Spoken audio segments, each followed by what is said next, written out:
Hello and welcome back. In this lecture I want to talk about writing to a file. We're going to concentrate on writing to a text file.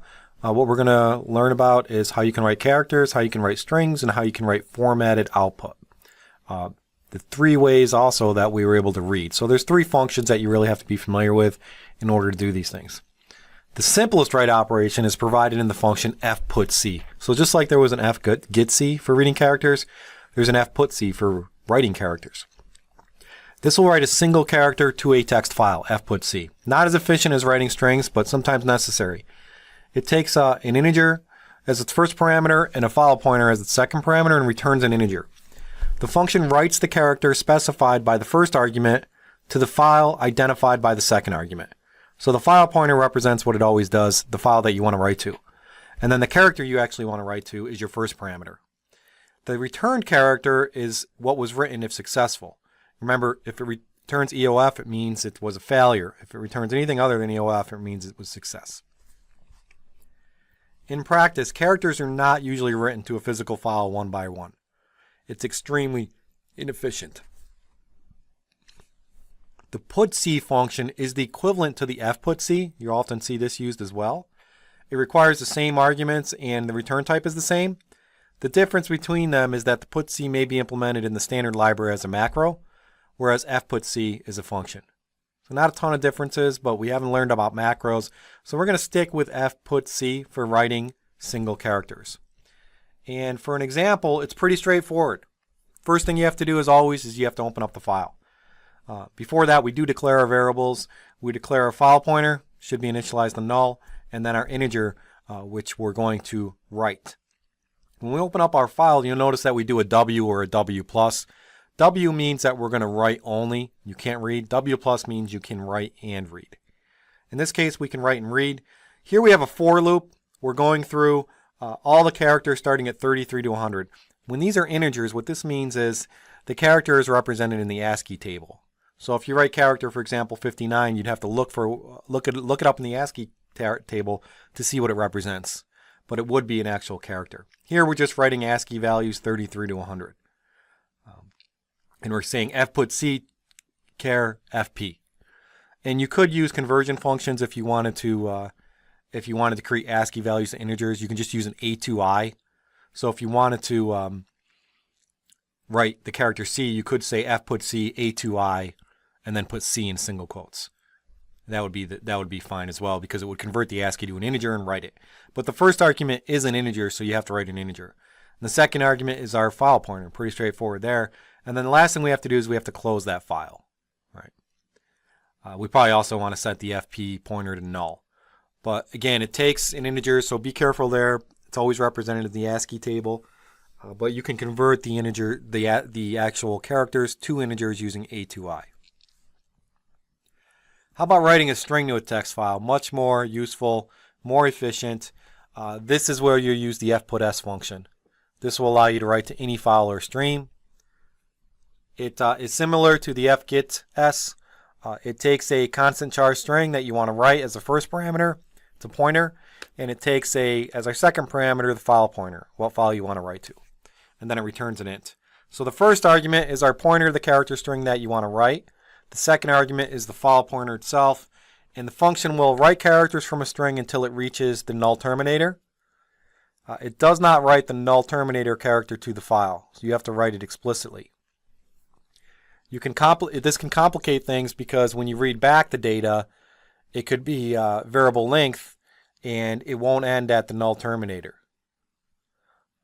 So you have to, it's expecting it to write a line of text that has a new line character at the end. So make sure you're familiar with the null terminator and either explicitly write it using fputc, a single character, or write it and it will basically add the new line character at the end after you write it. So it's expecting that new line character to be there. You have to explicitly specify that. This is pretty straightforward in terms of code. You just say fopen, fputs, writes a string in the new line using the file pointer, and then another fputs here writes another string, and then you close it. So in this case, we wrote two strings, two lines of code actually, or two lines in the file. This is C programming, and then this is a system programming language. And we opened up the file with W+, that's for reading and writing. The right examples are pretty straightforward. You just call a couple functions, right? fopen and then fputs and then fclose. Now, for writing formatted output, we're going to use fprintf. Again, you'll notice that with the scanf to read and input and the printf, you just add that f prefix before the function and you're writing formatted output. So for writing formatted output with the fprintf, it returns an integer, it takes a file stream as the first parameter, and then the format specifiers are followed by commas with variable number of arguments for each format specifier. Just like printf, really.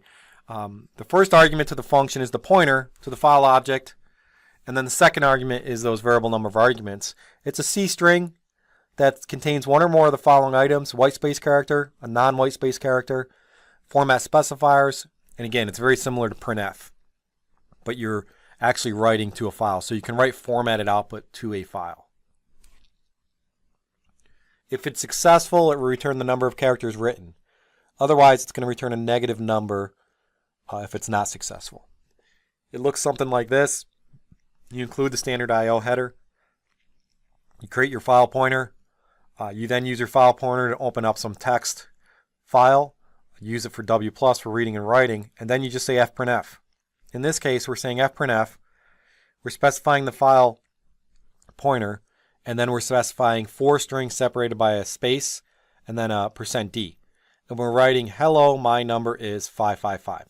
So the file is actually going to have the data formatted when you write it. So let's look at this in code blocks and see what it looks like. So there's not a lot of code in here. We only have a few lines of code. On line 4, we're creating our file pointer, and again, we'll want to initialize this to null. We then, in line 6, we call fopen, and we say open file.txt. So that file.txt has to exist in either where the C source file is running, or if you're executing the program manually, wherever the executable is. We're going to open up for reading and writing. After we've opened it up, we do want to make sure the file pointer is not null. So we want to say not fp. If it's not null, then we can start writing data. And in this case, on line 9, we're going to write formatted data. So what we're going to write is we're going to write 1 string, 2 string, 3 string, 4 string, and then an integer. And then the next parameters are just comma separated strings, as well as our integer at the end. I just have to fix these double quotes because it doesn't work right. So 555 is right at the end there. And it's going to then close the file and return it. So let's go ahead and try to build this and run it. And we're not going to see any real output for running. We're going to have to look at what the file looks like. So when we compile this file, you want to make sure your if statement it says not equal to null. To do a not fp is not right. Make sure it's not equal to null and then print to it. So when we run this, again, you're not going to see any output. It's just going to run. And then when you look at the file inside the directory, you'll see that it contains the input in a single line. Hello, my name is FPP, or F555. So that's how you can write formatted output. It's pretty straightforward. You could add new lines if you wanted to. It will add a new line at the end, but you couldn't. You could put \n here, right? Because it's used. It works just like printf. Again, we have to run it. We don't really see any interesting output until you look at the file. And in that case, you see a line feed.